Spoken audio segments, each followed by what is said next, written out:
Chapter 26, The Benefits of Being an Octopus. What do you mean, all our stuff? Bryce calls out from the back seat. My mom doesn't take her eyes off the road. We need to pack it up, and quickly. You can't ask too many questions. Are we going to use this car, I ask? My mom shakes her head. Too risky. But Connor's already at the pizza pit for his lunch shift.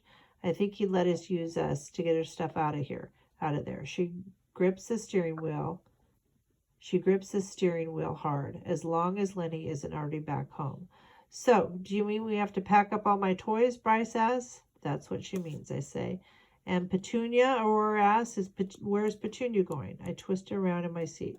We're all going to be staying together, and Petunia is going to stay with us. It's just that we're going to be living in a new place.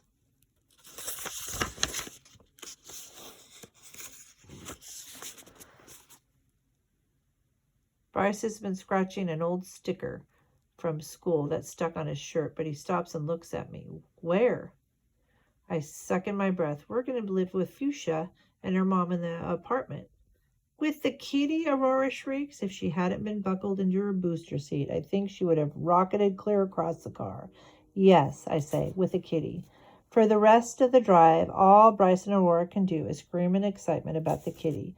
They only stop their shrieking when my mom pulls into the trailer park and slows down for each of our final turns.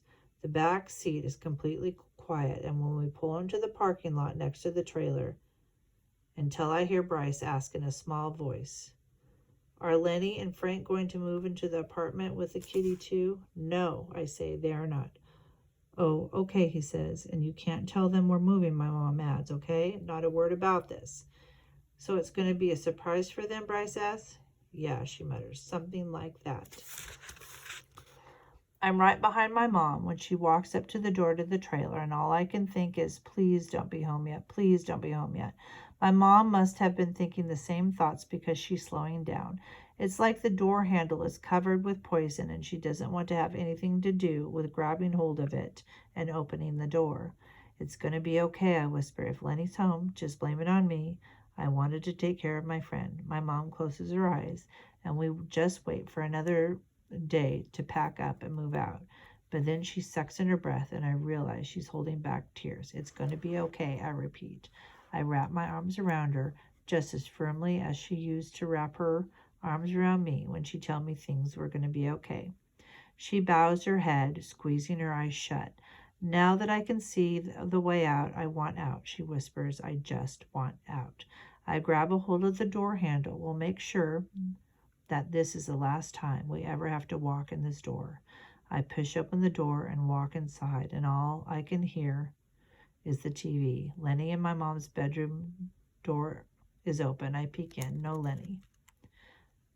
Around the corner, I find Frank in his recliner. Has Lenny come back yet? I ask over the TV. Does it look like he did? Frank calls back without looking away from the TV. I turn around to find my mom close behind me. We need to go fast, I whisper. Okay.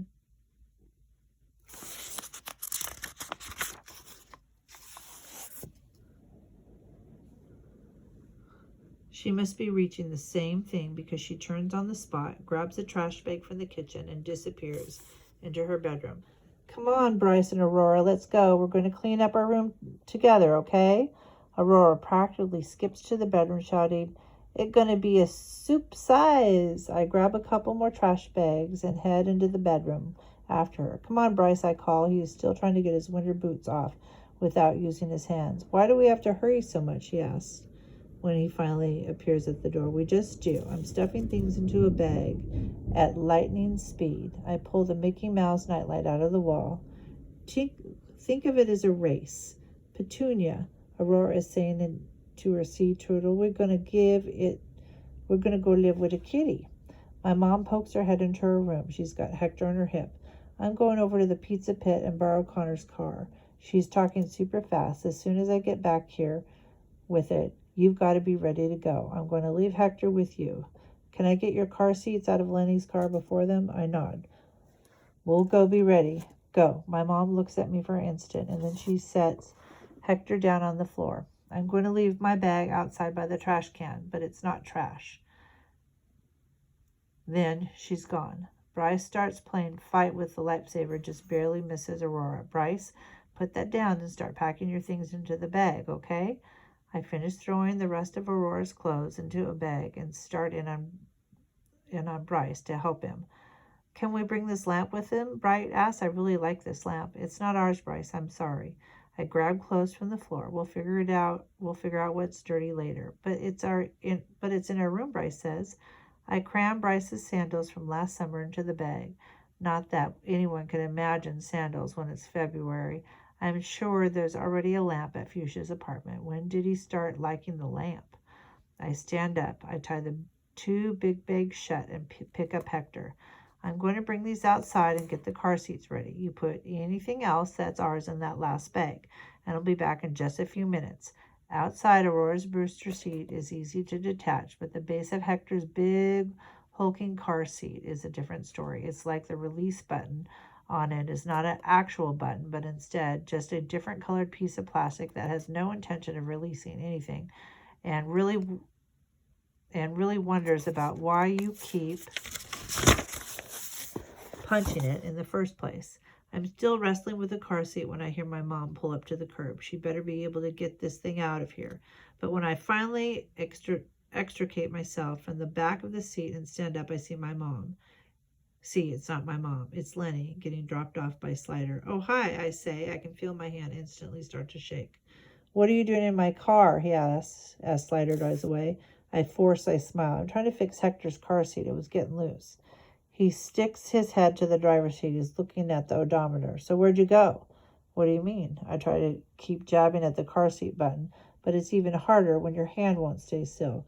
Someone drove 3.7 miles since I left. Do you know anything about that?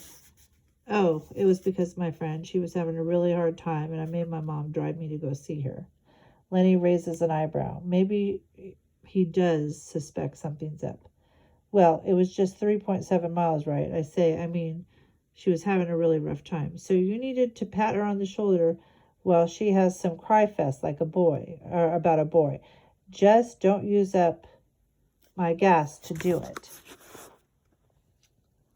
Lenny is putting on his nice face for me, but I can tell that underneath the gears are starting to turn. He slams the car door shut and then looks back at what's up with all those trash bags. Oh, those. I try to keep breathing. We're doing a lot of cleaning, but then I trail off, mostly because Bryce and Aurora have appeared at the stoop and Bryce is still holding the lamp. Lenny's nice face is gone. What's going on? Aurora's eyes goes all big. It's a surprise. There's a kitty. He turns to me. What's she talking about? She's just really excited about cats these days. I say quickly, I think she's starting to have an imaginary friend. Don't worry, there aren't any actual cats in the trailer. Lenny turns to Bryce. What are you doing with the lamp? Bryce looks terrified. He puts it down on the stoop like lamps always live on stoops. Nothing? Mom drives up to the curb in Connor's old Subaru. Her face gray with fear. She comes to a stop, but the engine is still going. What in God's name is going on? Lenny shouts. Please don't drive out without us. We didn't want to leave the trash out in front of the trailer all week until the garbage truck comes, I say. I grab as many of the trash bags as I can and hurl them into the trunk of Connor's car. But we didn't want to put any more miles on your car, so Mom borrowed a car from someone else so we can make the trip to the dump before it closes at 5 p.m. I walk back over to Lenny's car like I know what I'm doing, and even though everything inside me has turned to goo, I jam my thumb to the car seat button like I mean it. It finally releases and lets me haul the car seat out of the car. With my other arm, I grab Hector from where he's been playing on the back seat with a belt and head for Connor's car. Lenny's face is shifting to a deep shade of red. Whose car is that? Let's go, Bryce and Aurora. We've got to go, I call. To the dump, I add, praying that they don't hear that part and decide not to come. Whose car is that? Lenny yells again, but he doesn't even wait for an answer. He's barreling up the stairs into the trailer to see for himself what's inside and what isn't. Bryce and Aurora pile down the stairs right past him. I pull open the back seat, hurl in the car seat, pluck Hector into it, and thread the seat belt through it as quickly as I can. I may be on the goo inside, but octopuses are basically made of goo. And I've got all 8 tentacles in motion. Aurora is suddenly filling the back seat with chants of kitty, kitty, kitty, kitty.